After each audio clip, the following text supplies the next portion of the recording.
Quando Jesus ele conversava com a mulher samaritana, e a samaritana foi muito tocada com a conversa que ela teve com Jesus. Ela ficou impressionada como Jesus falou da água viva, ficou impressionada quando ela entendeu a onisciência de Jesus, que Jesus, como Deus, sabia de todas as coisas, e ela entendeu que Jesus era o Messias. E no meio de tudo isso ela pergunta, então onde que a gente deve adorar? Aqui ou em Jerusalém? Ou em algum outro lugar? E aí Jesus fala assim, não importa que os meus adoradores adorem em espírito e em verdade. Não importa onde, né? Não importa se a gente está lá na nossa igreja ou se nós estamos na nossa casa, mas importa que nós adoremos a Deus em espírito e em verdade. Que nós possamos adorar a Deus com todo o nosso coração, com toda a nossa alma, com toda a nossa força, porque é isso que fala o mandamento. O resumo do mandamento é esse: ame o Senhor seu Deus de todo o seu coração, de toda a sua alma, de toda a sua força. E eu acredito que isso é adorar em espírito e em verdade. É adorar a Deus e esquecer de todas as outras coisas. Esquecer se tem panela no fogo, esquecer se tem gente com problema, esquecer das nossas dificuldades, esquecer das nossas frustrações, esquecer das nossas mazelas, esquecer das dificuldades que nós enfrentamos até hoje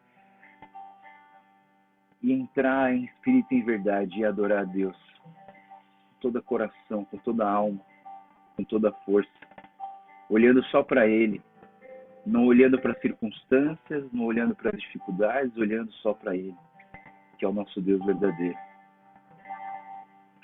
Em espírito e em verdade te adoramos, te adoramos. Em espírito e em verdade te adoramos, te adoramos, Rei dos Reis e Senhor, te entregamos nosso viver, Rei dos Reis e Senhor, te entregamos nosso viver para te adorar, Rei dos Reis.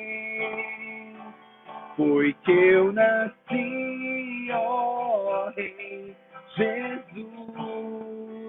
Meu prazer é te louvar, meu prazer é estar nos atos do Senhor.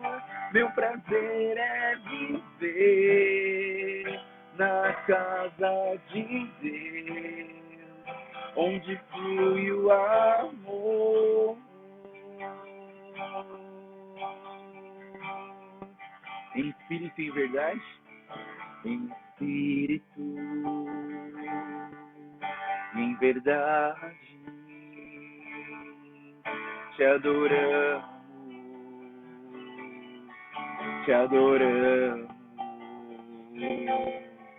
Em espírito e em verdade te adoramos, te adoramos, Rei dos Reis e Senhor, te adoramos nosso viver, Rei dos Reis e Senhor, te entregamos nosso viver pra te adorar, ó Rei dos Reis, porque eu nasci, ó Rei Jesus. Meu prazer é te louvar, meu prazer é estar nos átrios do Senhor. Meu prazer é viver na casa de Deus, onde flui o amor, pra te adorar, ó Rei dos Reis, porque eu nasci, ó Rei Jesus. Meu prazer é te louvar, meu prazer é estar nos átrios do Senhor. Meu prazer é viver na casa de Deus, onde flui o amor, onde flui o amor, ministrando louvor.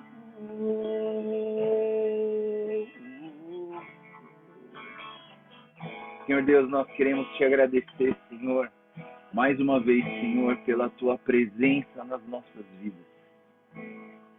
Porque o Senhor nos mostra, Pai, que não precisamos depender de um lugar para te adorar, mas nós precisamos depender de um coração entregue ao Senhor, de um coração que volta os olhos somente para ti, que se desvia das armadilhas do inimigo, as armadilhas que nos fazem criar barreiras entre os irmãos, das armadilhas que nos fazem cair no egoísmo, no orgulho. Mas Deus, obrigado, Pai, porque o Senhor nos dá essa direção em adorarmos a Ti em espírito e em verdade, Pai. E nós queremos ser esses verdadeiros adoradores. Nós queremos ser os verdadeiros adoradores que Te adoram em espírito e em verdade. Jorra da Tua água viva em nós. Faz de que dentro de nós possa sair águas que transbordam vida para a eternidade.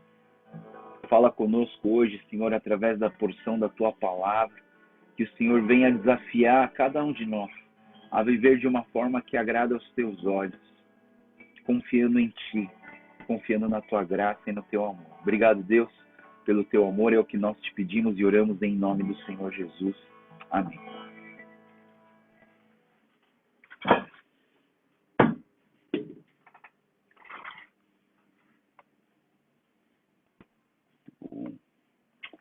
Deus é muito bom, né? Graças a Deus.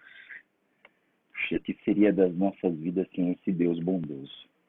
Bom, a gente vai continuar o estudo de ontem, né? Então, ontem nós vimos o capítulo 25, 26, 27.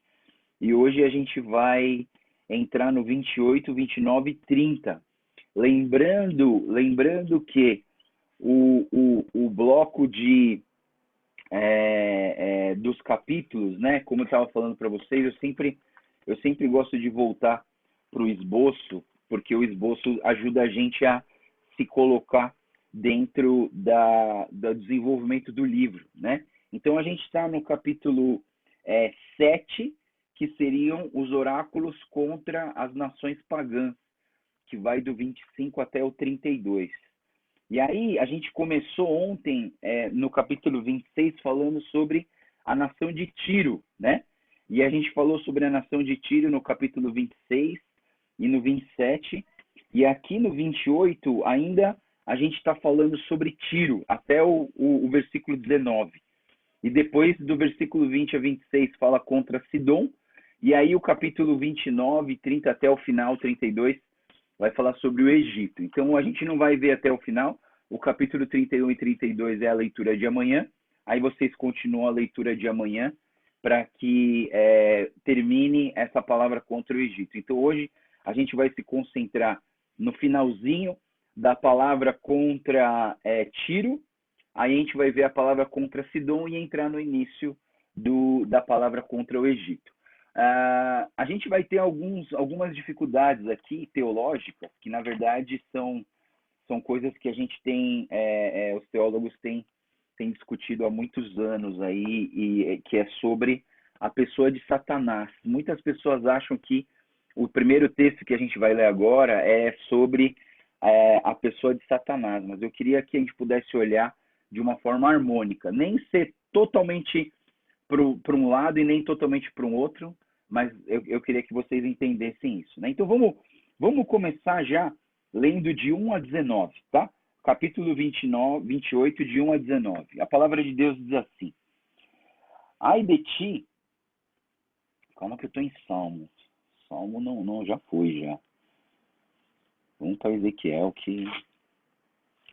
Então, vamos lá, 28, de 1 a 19. Vai dizer assim, né? Veio a mim a palavra do Senhor, filho do homem, assim, do Senhor, né? Lembrando que esse texto aqui fala sobre o rei de Tiro, e alguns outros textos chamam de príncipe de Tiro, né? Mas vamos lá. Veio a mim a palavra do Senhor, filho do homem, diga ao governante de Tiro assim: assim diz o Senhor, o soberano, o Senhor. No orgulho do seu coração, você diz: sou um Deus, sento-me no trono de um Deus no coração dos mares, mas você é um homem e não é um Deus, embora se considere tão sábio quanto Deus. Você é mais sábio que Daniel? Não haverá segredo que lhe seja oculto? Mediante a sua sabedoria e o seu entendimento, você granjeou riquezas e acumulou ouro e prata em seus tesouros. Por sua grande habilidade comercial, você aumentou as riquezas. Por causa das suas riquezas, o seu coração ficou cada vez mais orgulhoso. E por isso, assim diz o Senhor, assim diz o soberano Senhor: porque você pensa que é sábio, tão sábio quanto Deus, trarei estrangeiros contra você das mais impiedosas nações, e eles empunharão suas espadas contra a sua beleza, e a sua sabedoria traspassarão seu esplendor fulgurante. Eles o farão descer a cova, e você terá morte violenta no coração dos mares. Dirá você então: sou um Deus? Na presença daqueles que o matem. Você será tão somente um homem, não um Deus, nas mãos daqueles que o abaterem. Você terá a morte dos incircuncisos nas mãos dos estrangeiros. Eu falei a palavra do soberano Senhor. Essa palavra veio a mim. Filho do homem, erga um lamento a respeito do rei de Tiro e diga: assim diz o soberano Senhor. Deixa eu parar por aqui, porque a partir do versículo 11 e 12, a gente vai ver um outro aspecto, tá? Então, esse pedaço, do versículo 1 até o versículo 10, 11, dá para perceber claramente que o texto está se voltando para o rei de Tiro, né? Então, o rei de Tiro, ele se achava um deus. E vou dizer uma coisa para vocês, pessoal. Não é difícil qualquer um de nós se achar um deus. Quando você, lembra que eu falei ontem da vingança? Quando você se acha no direito de ser o detentor da vingança e da autojustiça, você está se colocando na posição de Deus, né? Então, assim, é importante nós entendermos esse aspecto de que, puxa vida, o rei de Tiro se achou um Deus aqui, Deus está falando contra ele, né? Deus está falando assim: você diz sou um Deus, sento-me no trono de um Deus do coração dos mares, mas você é um homem, você não é um Deus, né? Embora você se considere sábio, você não é Deus. Eu digo isso para mim, e eu digo isso para cada um de vocês, eu digo isso para nós, né? Eu acho que isso precisa ficar bem claro, né?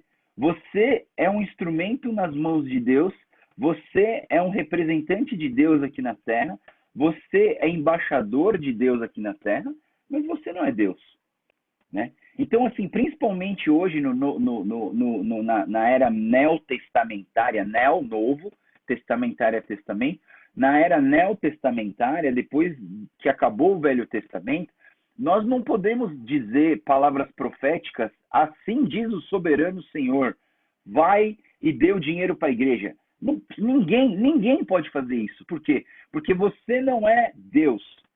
Esses homens aqui, os profetas que a gente está estudando, e aí depois a gente vai entrar nos profetas menores, e não é porque os capítulos são menores, que eles são menos importantes, mas assim, quando a gente entra nesses profetas, eles eram sim a voz de Deus audível para que as pessoas pudessem entender a direção de Deus para a vida deles. Mas hoje nós temos a Bíblia. E se você tem a Bíblia, você não precisa ficar mais tendo revelações que venham direto de Deus. Deus confirma aquilo que ele te fala através da palavra de Deus. Então, se alguém um dia chegar a falar para você assim, e falar assim, assim diz o soberano Senhor, filho do homem, né? Me dê um pouco do seu dinheiro. Pode expulsar em nome de Jesus, que isso aí é espírito maligno. E eu já vi isso, sabe aonde, pessoal? Eu já vi 2 vezes isso. Uma aconteceu comigo e uma aconteceu com o pastor Ziel. É lá na rua Conde de Sarzedas, onde tem aquela rua dos evangélicos, tá cheio de cara vendendo, engraçado, né? Eles vendem DVD pirata evangélico, né? Então, assim, tipo, os evangélicos, eles caem na armadilha da pirataria, né? Então, eles estão usando os evangélicos, a inocência dos evangélicos para fazer eles pecarem contra Deus. Isso é totalmente errado. Comprar coisa pirata, falsificada, isso é totalmente errado. Não pode fazer, né? E aí eu penso que tem ali charlatões evangélicos também. Eles chegam para você e falam assim, meu irmão, tudo bem com você? Eu tenho uma palavra para você, né? Aí, geralmente, eu falo, não, eu não quero, obrigado, né? Deus te abençoe. Aí uma vez aí um cara insistiu mesmo. E ele falou assim, eu tenho uma palavra direto para você. Aí, e ele ainda falou assim, e Deus me falou que você é pastor. Eu falei, eu e mais 70% das pessoas que entram nessa rua aqui. Porque a maioria dos pastores vem comprar coisa aqui, camarada.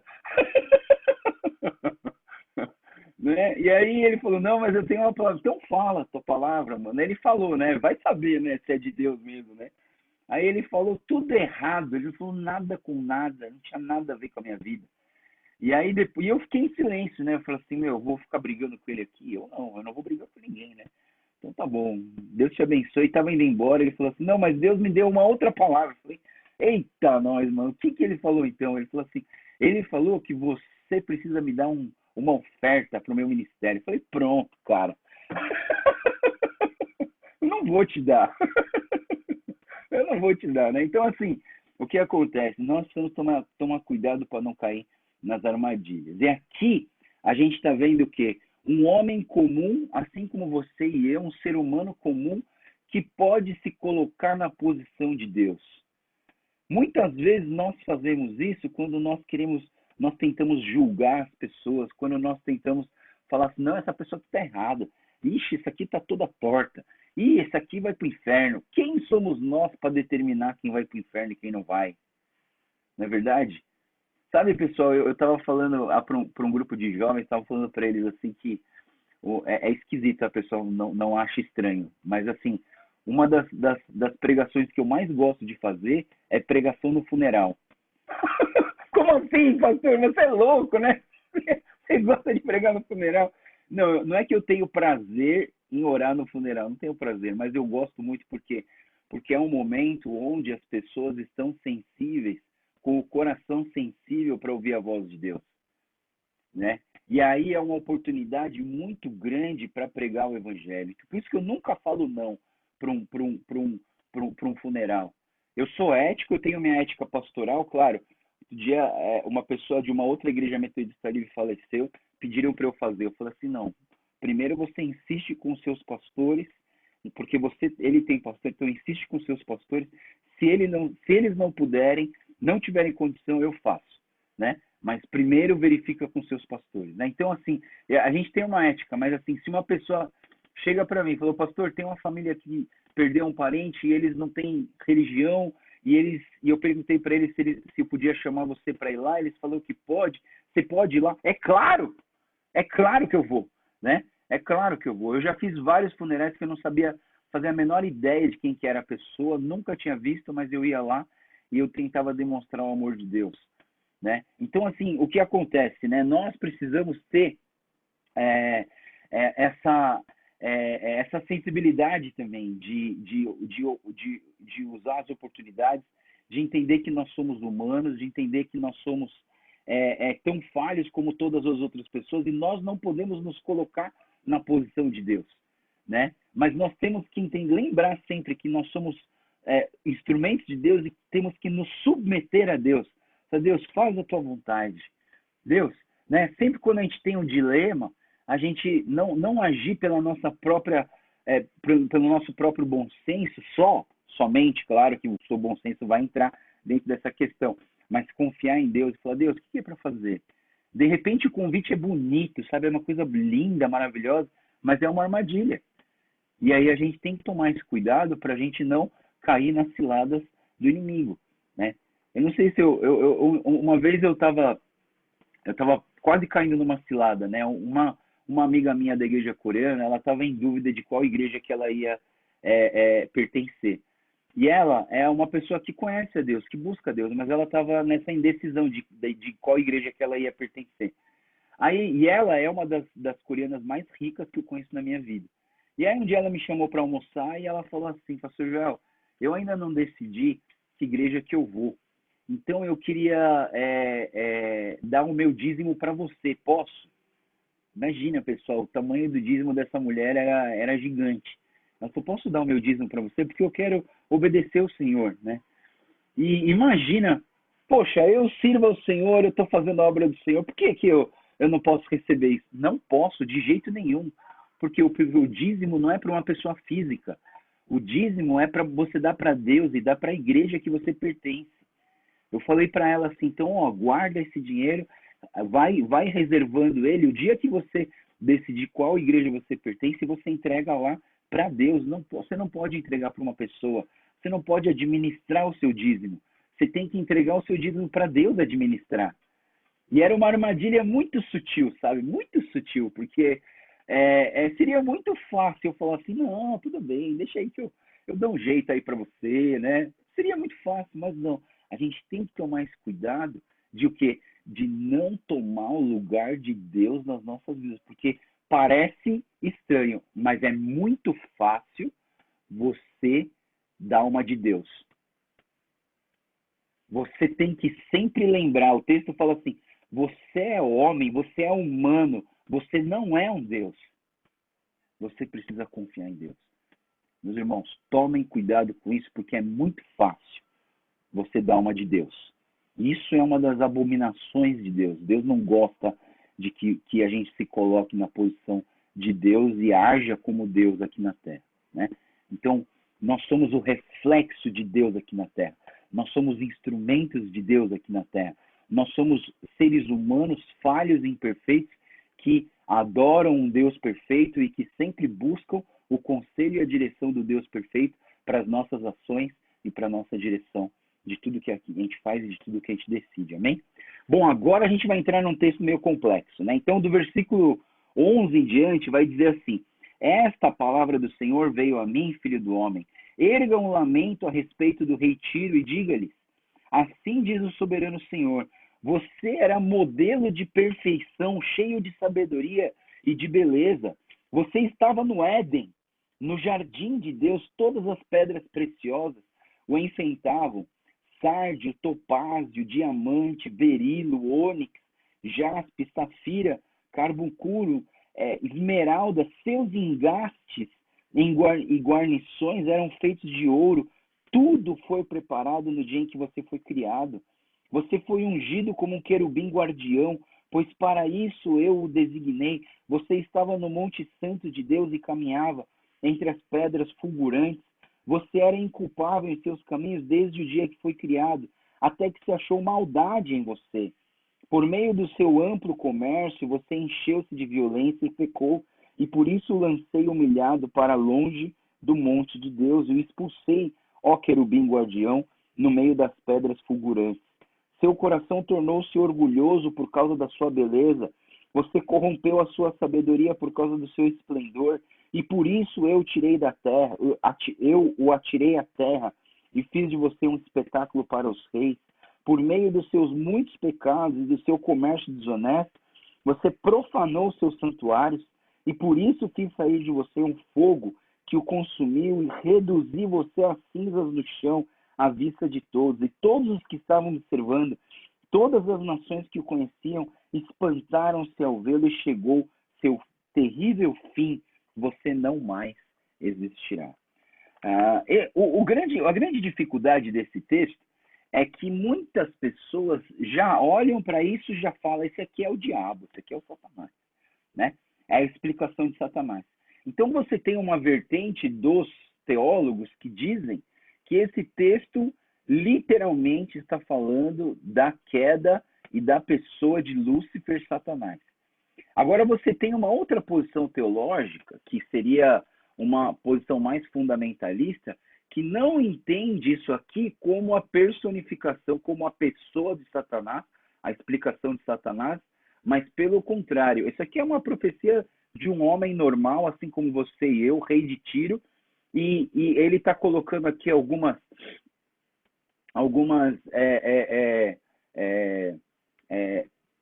palavras que exageram, né?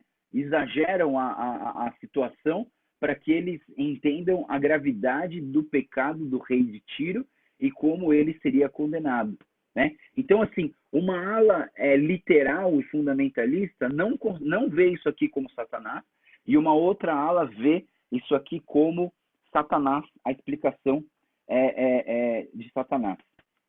Se eu não me engano, pessoal, eu preciso até confirmar, mas existe uma forma literal da gramática e da literatura chamada prosopopeia, né? E a prosopopeia é você exagerar na expressão do que você está falando. Então você fala assim, nossa, bebi uma piscina de água. Por quê? Você está falando assim, eu bebi tanta água que daí pensou que, né? Caiu o mundo aqui na Terra, porque choveu tanto que parecia que era o mundo que estava caindo.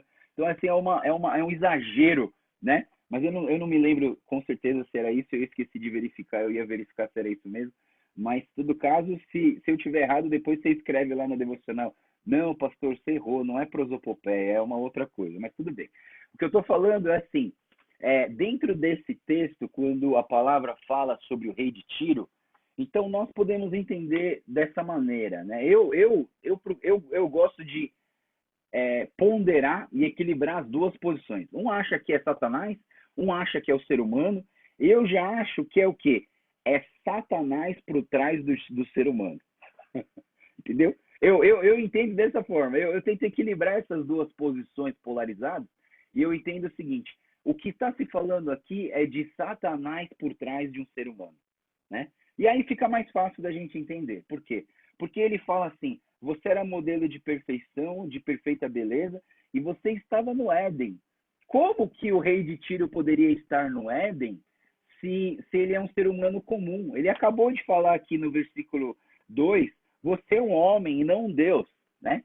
Ou seja, um homem é limitado e finito, então ele tem dia que nasce e tem dia que morre. Então esse rei de Tiro não podia estar no Éden quando tinha Adão e Eva. Ele não podia estar lá. Mas, de uma certa maneira, Satanás e o Lúcifer poderiam estar lá. Por quê? Porque eles são seres celestiais e seres eternos, né? Então ele estava lá. Então, assim, o que eu quero dizer é o seguinte, vamos entender esse texto como o Satanás por trás de um ser humano comum, limitado, e que estava sendo usado por Satanás para querer ser um Deus e para querer, na sua soberba, no seu orgulho, na sua arrogância, ser alguém que impunha violência e dominação sobre essa região, né? Então ele fala, por exemplo, de todas as pedras preciosas que esse rei usava, né? E ele traz uma palavra aqui, engaste, né? Não sei se você sabe o que é engaste, mas engaste é quando você coloca uma pedra dentro do ouro, sabe? Não tem um anel de ouro e eles preparam um buraquinho para colocar uma pedra. Aquilo ali é um engaste. É um engaste de colocar uma pedra dentro de uma estrutura de ouro, né? Isso é engaste. Então, assim, todas essas pedras estavam colocadas ali naquela pessoa. E versículo 14 diz que ele foi ungido, ele era um querubim guardião, né? Ou seja, esse anjo aqui, ele tinha é, é, uma posição de bastante importância dentro do ambiente celestial. Mas é interessante, olha só o versículo 15. O versículo 15 é muito importante a gente entender tudo isso, né?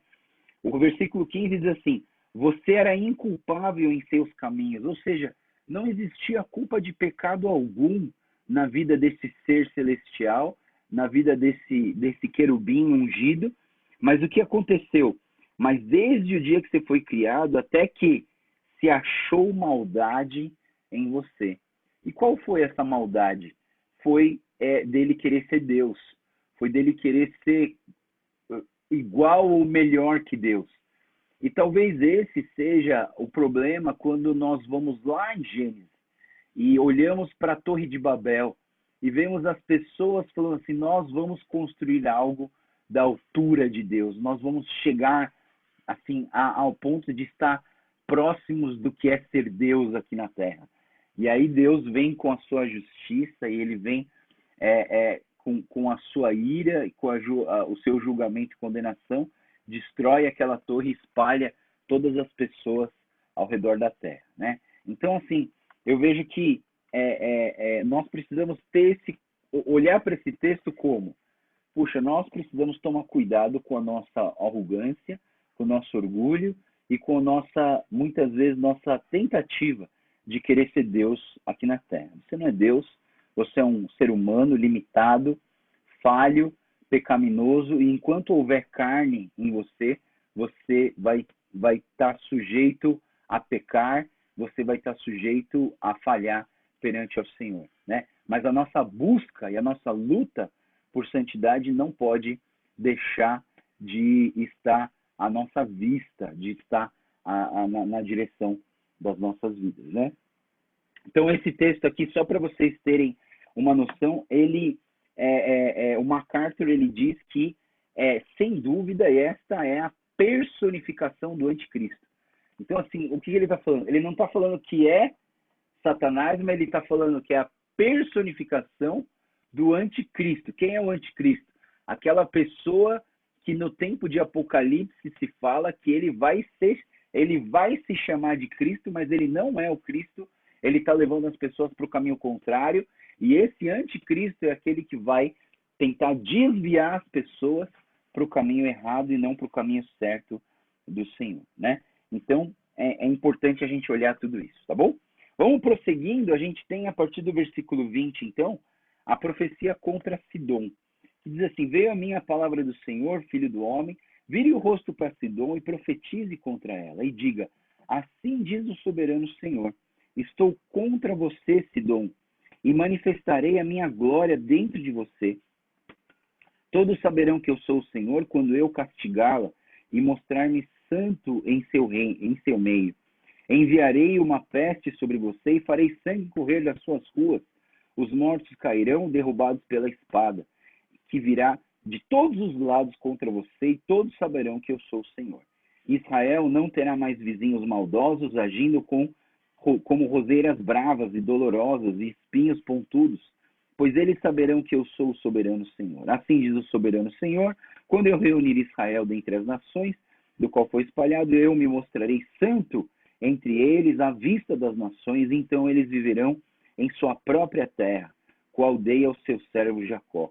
Eles viverão ali em segurança e construirão casas, e plantarão vinhas, e viverão em segurança quando eu castigar todos os seus vizinhos e lhes fizer mal, então eles saberão que eu sou o Senhor, o seu Deus. Então essa é a palavra contra Sidom, né? E Sidom era uma cidade portuária na beira do mar Mediterrâneo, e Sidom também era o centro de adoração de Baal, daquele ídolo Baal, né? E é interessante que aqui nas profecias contra as nações pagãs, na verdade, cada nação pagã tinha os seus deuses e os seus ídolos, e é por isso que Deus está trazendo essa palavra contra eles, para que todos esses ídolos fossem destruídos e fossem caídos. Então, existe aqui uma promessa de Deus que ele vai destruir todos esses ídolos, né? E aqui Deus traz uma promessa para Sidom, que ele ia ser castigado, mas algo interessante é que ele não ia ser destruído, como Tiro, por exemplo. Tiro deixou de existir. Tiro se tornou uma área do povo árabe, mas Sidom não se tornou não pertencente a outro lugar e continuou existindo na sua própria identidade. Inclusive hoje, Sidom é conhecido como Líbano, né? Então o Líbano hoje a nação do Líbano, né? Mas Tiro não, Tiro desapareceu por completo. E é interessante a gente ver no versículo 24 a 26, uma palavra de esperança, né? Que Deus traz para Israel, que essas nações vizinhas não vão mais espetar Israel, ou seja, essas nações vizinhas não vão mais prejudicar e fazer mal para Israel, mas Deus vai consertar todas essas coisas, né? Muito bem, aí a gente vai para o capítulo 29. O capítulo 29 começa, então, a palavra contra o Egito. Então, é 29 até o 32, a gente vê uma palavra contra o Egito, né? E é uma palavra bastante pesada também, porque se a gente for olhar a história do povo de Deus, o Egito também causou grandes danos, ao mesmo tempo que causou grandes bênçãos, né? Se você for pensar que José se tornou um dos governadores do Egito, e quando os filhos de Jacó vieram pedir asilo, né, para o povo do Egito, o José estava lá. E o José fez eles reconhecerem que ele era o irmão deles, e aí trouxe eles para a terra do Egito para eles não morrerem de fome, e aí foram escravizados e se tornaram uma grande nação até que eles saíram de lá. Mas aqui, do versículo 29 até o 32, existem 7 oráculos contra o Egito, né? Existem 7 palavras direcionadas para o Egito, né? Então vamos ler do versículo 1 ao 5, que diz assim: no 12º dia do 10º mês do 10º ano do exílio, a palavra do Senhor veio a mim. Filho do homem, vire o rosto contra Faraó, o rei do Egito, e profetize contra ele e contra todo o Egito, e diga-lhe: assim diz o soberano Senhor: estou contra você, Faraó, rei do Egito, contra você, grande monstro deitado em meio aos seus riachos. Você diz: o Nilo é meu, eu o fiz para mim mesmo, mas porei anzóis em seu queixo e farei os peixes dos seus regatos se apegarem às suas escamas, ó Egito. Puxarei você para fora dos seus riachos, com todos os seus peixes grudados em suas escamas, e deixarei você no deserto, você e todos os peixes dos seus regados, e você cairá em campo aberto. E não será mais recolhido nem sepultado. Darei você como comida aos animais selvagens e às aves do céu. Então, essa primeira parte faz uma analogia com o crocodilo. Na verdade, ele fala o grande monstro aqui, mas nas outras versões fica bem claro que era um crocodilo, um jacarezão gigante, né? E esse crocodilo, cada escama grudava aos peixes, e aí esses peixes, na verdade, eram as nações satélites, as pessoas que apoiavam o reinado de Faraó, e aí esse grande crocodilo era Faraó e a nação do Egito, e eles iam em direção ao deserto, iam morrer e não ia sobrar nada, e as aves dos céus iam comer. Lembra que a gente estudou, né, na parte de Samuel, Crônicas e Reis, que era uma maldição você ser comida pelos animais, né? Então, assim, a honra seria você ser enterrado como uma pessoa da realeza, mas quando o seu corpo ficava jogado no chão e era comido pelos animais selvagens, era um sinal de maldição, um sinal de que essa pessoa fez tudo que era de errado e que que essa seria uma condenação, uma maldição eterna para essa pessoa, né? Então, a gente vê aqui que no versículo 5 fala sobre esses aliados, que seriam talvez esses peixes grudados na escama, né? Que são esses países que se uniram e que se conectaram ao Egito, né? Então, assim, o comentário diz, né, que Etiópia, Fut, Lud, toda a Arábia, Líbia, os aliados, todos eles cairão, ou seja, todas essas nações que são como os peixes que foram grudados no crocodilo e que cairiam na condenação do rei do Egito, né? E o versículo 6 fala: a sua gloriosa força fracassará. É interessante a gente olhar para isso, né? Que às vezes nós olhamos aqui na Terra pessoas muito poderosas, né? Não sei, um presidente, sei lá, uma pessoa de autoridade na sociedade. E aí aqui é interessante essa frase, né? A sua gloriosa força fracassará. Por quê? Porque existe alguma coisa mais forte que o nosso Deus? De jeito nenhum, né? Não existe nada mais forte que o nosso Deus. Por mais que você olhe uma pessoa que tenha poder, que tenha dinheiro, que tenha força, na verdade, nada é mais forte do que o nosso Deus. Então, nós precisamos confiar nesse Deus eterno, né? Então, muito bom. E aí, então, versículo 10 a 12, ele fala da completa derrota do Egito com a população do Egito nas mãos da Babilônia, né? O versículo 10, ele diz assim: estou com vocês contra seus regatos e tornarei o Egito uma desgraça e um deserto arrasado desde Migdol até Sevene, chegando até a fronteira da Etiópia. Lembrando que Migdol é o início do Mar Vermelho, né? E o Sevene é o final do Mar Vermelho, ou seja, aliás, do Rio Nilo, não é do Mar Vermelho, pessoal.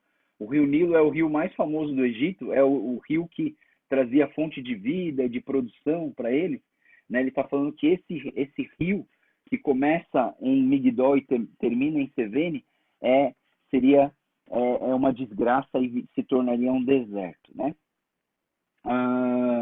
É importante a gente olhar para esse texto e ver que a mão do Senhor estava contra o povo inteiro, ou seja, por mais que os reis tenham falhado, todas as pessoas iam sofrer as consequências dessa desobediência.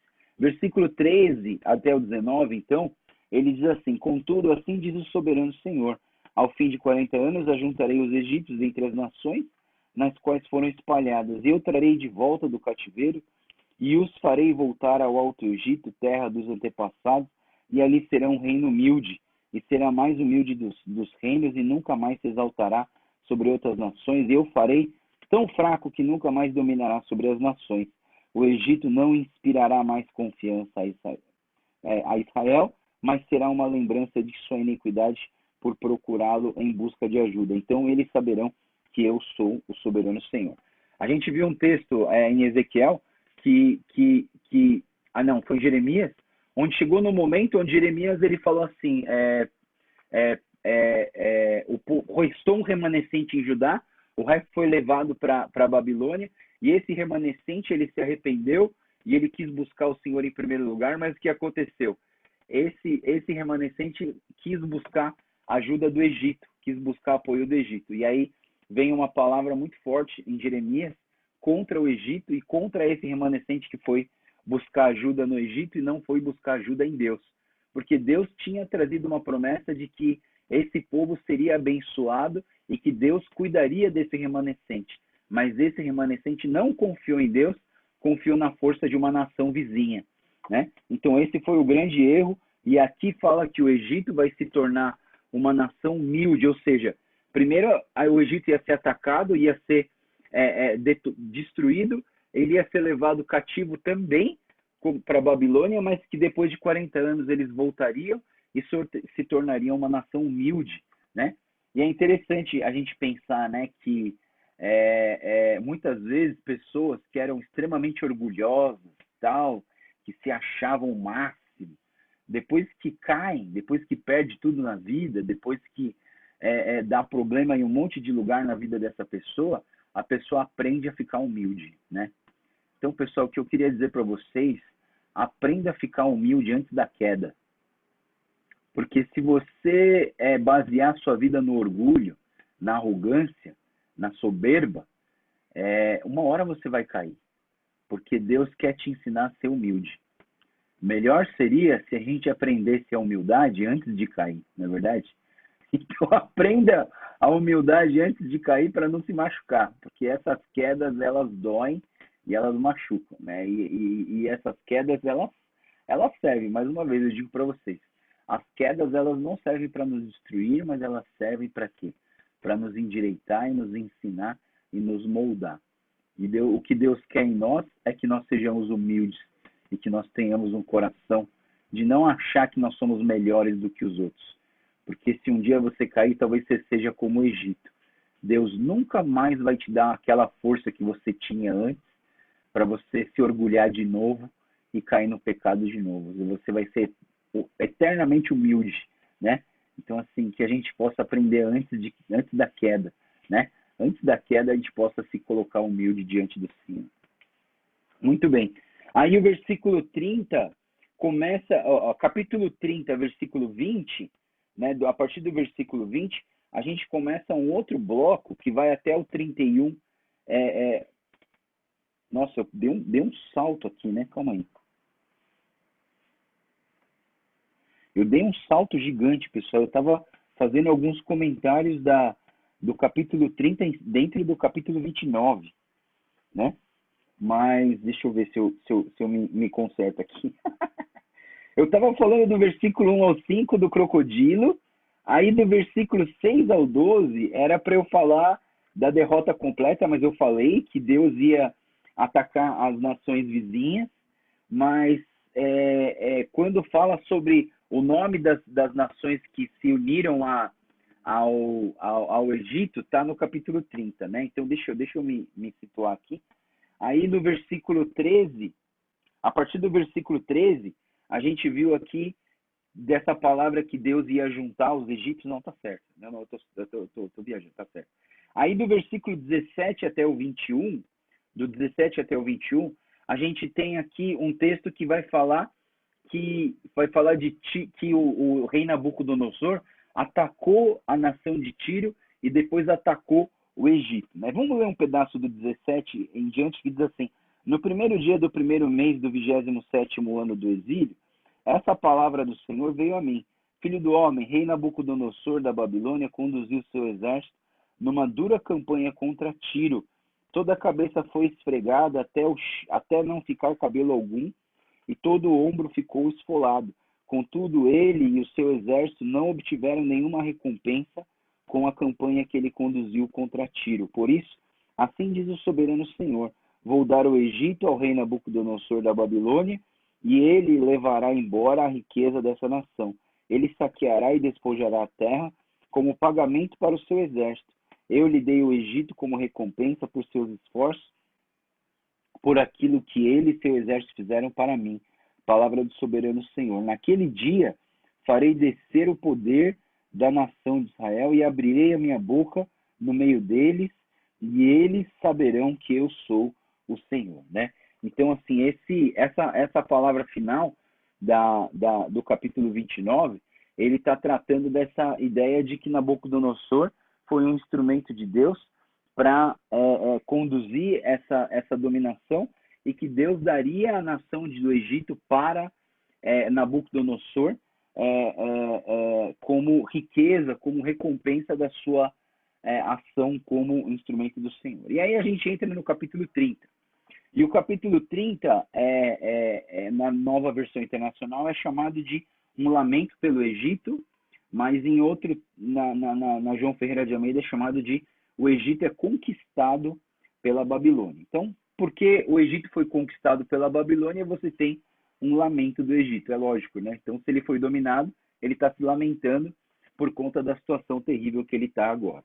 E aí, vamos lá, vamos até o versículo 6, que ele diz assim: essa palavra do Senhor veio a mim, filho do homem, profetize e diga, assim diz o soberano Senhor, clamem e digam, ai, aquele dia, pois o dia está próximo, o dia do Senhor está próximo. Será dia de nuvens, uma época de condenação para as nações. A espada virá contra o Egito e a angústia virá sobre a Etiópia, quando os mortos caírem no Egito. Sua riqueza lhe será tirada, seus alicerces serão despedaçados. A Etiópia, Fut, Lud, toda a Arábia e a Líbia e o povo da terra da aliança cairão a espada junto ao Egito. Assim diz o Senhor: aliados do Egito cairão, a sua orgulhosa força fracassará, desde o Migdol até Sevene, e esses cairão à espada. A palavra do soberano Senhor, serão arrasados no meio das terras devastadas, das suas cidades jazerão no meio das cidades em ruínas. E eles saberão que eu sou o Senhor, quando eu incendiar o Egito e todos os que apoiam forem esmagados. Então a gente vê aqui que a palavra de Deus está trazendo para o Egito uma condenação, e que essa condenação seria sobre todas as nações conectadas ao Egito, e elas também seriam afetadas por isso. E mesmo que eles pareçam fortes, na verdade a força de Deus ainda é maior que a deles. E é interessante a gente olhar para o versículo 8 e dizer assim: e eles saberão que eu sou o Senhor. E eles saberão que eu sou o Senhor. Quantas vezes na nossa vida a gente passou por momentos onde a gente teve que entender isso? E eles saberão que eu sou o Senhor, né? Só que eu acho interessante, né, pessoal, que a nossa memória ela é muito fraca. A nossa lembrança daquilo que Deus já fez por nós é muito fraca. E é por isso que a gente reclama tanto, né? Porque se a nossa memória fosse mais forte, do que você ia reclamar? Do que você ia reclamar? Se um Deus tem abençoado você até hoje na tua vida. Se Deus tem tido misericórdia de você até hoje na tua vida. Se tudo que você tem hoje foi fruto daquilo que Deus fez por você. Olha para o povo de Israel. O povo de Israel pediu para sair do Egito como escravo, eles saíram. No meio disso, Deus abriu o Mar Vermelho, deu comida para eles no deserto, deu carne para eles no deserto. Eles viveram 40 anos no deserto e ganharam a terra prometida do Senhor, que era dos filisteus, dos cananeus, e Deus fez eles derrotarem os gigantes e ficarem com a terra que mana leite e mel. E hoje você olha aqui em Ezequiel e olha para um povo que esqueceu de todas as coisas que esse Deus fez para eles. Sabe, pessoal, é por isso que a gente não pode deixar de ler a Bíblia. Porque se você deixar de ler a Bíblia, você vai começar a esquecer. Ah, pastor, mas eu já li esse texto 1000 vezes. Você leu esse texto 1000 vezes e ainda não aprendeu? Por que você está reclamando? Por que você reclama da tua vida? A gente não teria direito de reclamar se a gente realmente lembrasse de tudo aquilo que Deus fala com a gente. Por isso que a Bíblia nunca vai se tornar um livro velho. Por isso que a Bíblia nunca vai se tornar um livro obsoleto e você vai falar assim: ah, isso aí eu já li. Você já leu, mas você já esqueceu. Por quê? Porque a nossa memória é fraca, né? A nossa memória é que nem aquele computador velho, né? Não tem memória, tem uma vaga lembrança, né? Porque ele não guarda nada. E às vezes nossa cabeça, a gente tem um poder gigante no nosso cérebro, mas a gente não usa. Tem gente que fala que a gente não usa nem 10%, nem 8% da capacidade do nosso cérebro. Ou seja, se a gente usasse toda a capacidade do nosso cérebro, talvez nós nunca esqueceríamos das grandes coisas que Deus já fez por nós. E sempre que a gente lembra das grandes coisas que Deus fez por nós, a gente não tem um coração murmurador, a gente não tem um coração que reclama todos os dias, mas a gente tem um coração grato por ver tudo aquilo que Deus fez por nós e porque a misericórdia de Deus se renova a cada manhã. É interessante, né, pessoal? Então a Bíblia nunca vai ser algo obsoleto de você falar assim: ah, esse eu já li. Ah, Jeremias eu já li. Ah, Ezequiel eu já li. Não. A gente vai ter que sempre ler de novo. Por quê? Porque você precisa colocar na sua mente e na sua vida que nós temos memória fraca. E é por isso que nós estamos reclamando. E sabe, pessoal, lá em Mateus 12, quando a Bíblia fala que a boca fala o que está cheio o coração, eu não falo para as pessoas, mas eu penso comigo mesmo. Toda vez que eu vejo uma pessoa reclamando: ah, porque a comida tá ruim, ah, porque o tempo tá ruim, ah, porque eu tô de quarentena, ah, porque eu vou apagar o ano de 2020 da minha vida. Sabe? Toda vez que eu vejo as pessoas reclamando, eu penso comigo mesmo: não está lendo a Bíblia. Não está lendo a Bíblia. Por quê? Porque se tivesse lendo a Bíblia, eu não ia reclamar. Porque a Bíblia faz a gente lembrar da graça soberana de Deus, de tudo aquilo que Ele fez por nós. Sabe, quando a gente entrar nos evangelhos e começar a ver a vida de Jesus, como que você pode olhar para a vida de Jesus e reclamar da sua vida? Como que você pode olhar para o Deus que se fez homem aqui na terra e morreu por nós e reclamar da sua vida? E reclamar porque o seu cabelo não ficou bonito, e reclamar porque eu não tenho mais uma peça de roupa, e reclamar porque eu queria sair, não posso sair de casa, e reclamar que eu queria fazer isso, mas eu não posso. Reclamar que eu tenho gente ruim na minha família, reclamar que eu não tenho dinheiro suficiente para fazer tudo o que eu quero, né? Então, assim, é por isso que é importante a gente observar e olhar a palavra de Deus. Então, nós saberemos que Deus é o Senhor. Ele vai mostrar, né? E hoje, no final da devocional, eu vou pedir uma oração especial que eu acho muito importante da gente estar orando. E essa pessoa falou para mim: Joel, eu quero mostrar para todo mundo que o meu Deus é real. E todo mundo vai saber que o meu Deus é poderoso, né?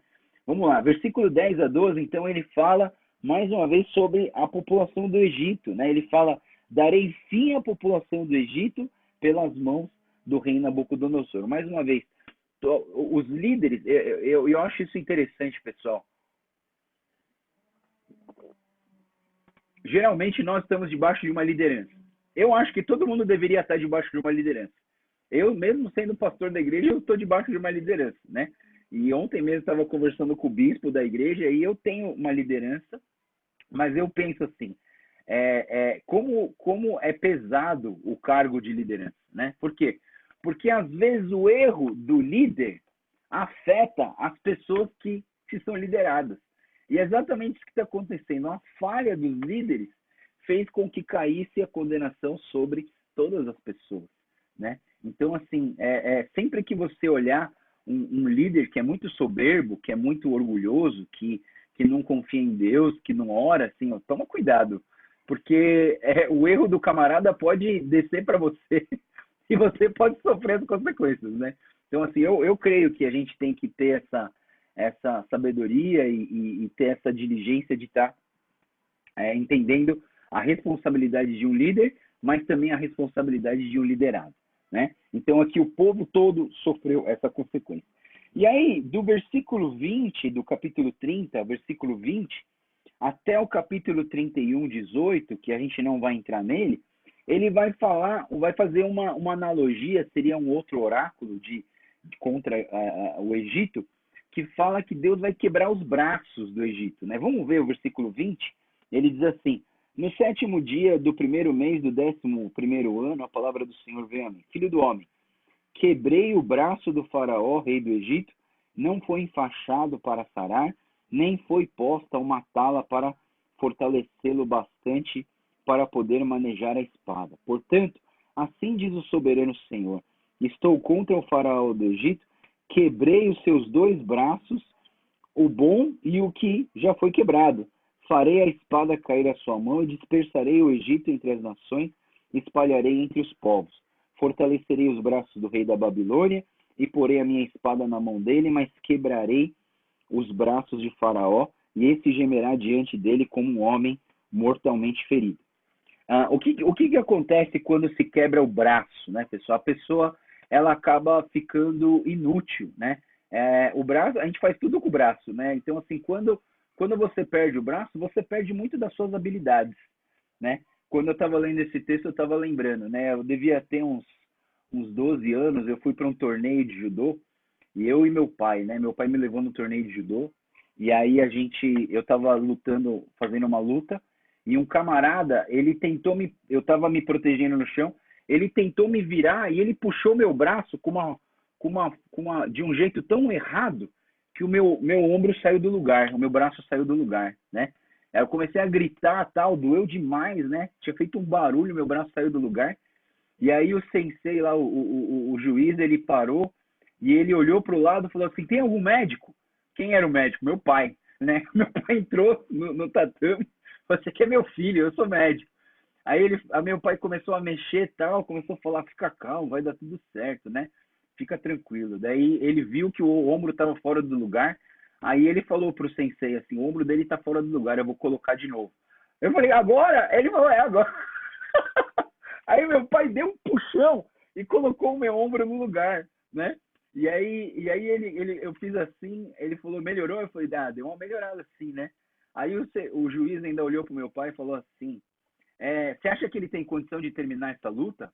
Aí meu pai falou assim, claro, pode continuar a luta. Pai, não, pai, eu vou morrer. Né? Mas realmente eu perdi aquela luta, né? Não tinha como mexer o braço. Queria matar meu pai. Eu falei, pai, eu tô aqui com o braço fora do lugar, você quer que eu continue a luta? Mas assim, eu tô falando isso porque esse texto, ele tá trazendo essa ideia de que quando você quebra o braço de alguém, essa pessoa ela perde as suas habilidades, né? E por um tempo ela perde as suas habilidades. Mas aqui o texto está falando que nem curativo ia colocar, porque esse ataque de Deus sobre a vida dessa pessoa faria com que o Egito se tornasse uma nação humilde, porque ela sempre foi uma nação muito orgulhosa de si mesma, por conta das suas habilidades, por conta da sua criatividade em relação à produção agrícola. É só você olhar para as pirâmides do Egito. Há quanto tempo que aquelas pirâmides estão em pé, pessoal? E aquilo foi obra de seres humanos que, claro, eu acho que tem um pouquinho da criatividade de Deus no ser humano, da imagem, semelhança de Deus na vida dos egípcios, mas os caras, eles fizeram coisas que estão em pé há centenas e centenas e centenas de anos, né? Os caras são fantásticos, né? Então, por conta das habilidades, Deus, então, ele quebrou os braços do Egito para que o Egito pudesse encontrar um Deus, encontrar a sua humildade e talvez encontrar com Deus na sua vida, né? Teve uma segunda-feira no Chapel do Rice que um camarada que mora nos Estados Unidos, ele deu um testemunho, né? E ele falou que ele era um engenheiro formado pela melhor faculdade de São Paulo e ele foi convidado para fazer uma pós-graduação nos Estados Unidos. E lá nos Estados Unidos ele ganhou uma empresa gigante convidou ele para trabalhar. Ele se tornou um engenheiro de alto escalão lá dos Estados Unidos, muito novo. E aí um dia ele veio tirar férias em São Paulo e ele estava andando de moto e ele estava brincando com a moto e tinha uma amiga dele na garupa. E aí ele teve um acidente de moto, a menina morreu e ele ficou paralisado da cintura para baixo, né? E aí você olha para tudo isso e pensa assim, puxa, por que aconteceu tudo isso, né? E ele deu um testemunho assim fortíssimo, assim, foi um testemunho assim muito forte. Hoje ele não é mais engenheiro, ele largou a profissão dele, ele fez seminário teológico e hoje ele é capelão dos hospitais nos Estados Unidos, onde ele encoraja as pessoas que estão doentes para elas continuarem lutando pela vida, para que elas tenham esperança na vida deles, e ele sempre coloca Jesus Cristo na sua capelania, nas suas mensagens com as pessoas debilitadas e que estão sofrendo algum mal, alguma enfermidade, né? É interessante você entender que ele não reclama, ele durante muito tempo ficou em crise, ele ficou depressivo, ele não entendia por que estava acontecendo tudo aquilo no auge da juventude, da vida dele, da carreira, e tudo aquilo caiu por água abaixo, mas hoje ele é um cara extremamente feliz e faz a vontade de Deus e se tornou um ministro, né? Ele é pastor, mas ele não quer ser chamado de pastor, ele prefere ser chamado de capelão, porque o ministério dele é esse. E quantas vezes ele foi pro hospital todo paramentado para poder conversar com as pessoas com Covid nos Estados Unidos, onde ele mora, com várias contaminações, mas ele sempre ele não deixou de trabalhar nem um dia, porque ele queria levar essa mensagem da salvação para as pessoas. Por quê? Porque ele quebrou as pernas, né? Não foi o braço, mas ele quebrou as pernas, mas isso fez com que ele conhecesse um Deus verdadeiro e levasse Deus a sério. Ele já era cristão, pessoal, ele já era cristão. E aconteceu tudo isso, né? Mas tudo isso levou ele para entender um Deus poderoso, que é mais poderoso que as pernas dele, que é mais ágil que as pernas dele, mas que poderia salvar muitas pessoas através de uma limitação humana e que nós, como seres humanos, quando confiamos em Deus, Deus faz grandes coisas através de nós, né? E mesmo que você talvez se sinta meio quebrado, meia quebrada, de várias maneiras, emocionalmente, financeiramente, talvez fisicamente, mas assim, que a nossa debilidade física e material seja uma oportunidade para que Deus se manifeste e seja a nossa força e use as nossas vidas para glorificar o nome dele. Amém? Muito bom, pessoal.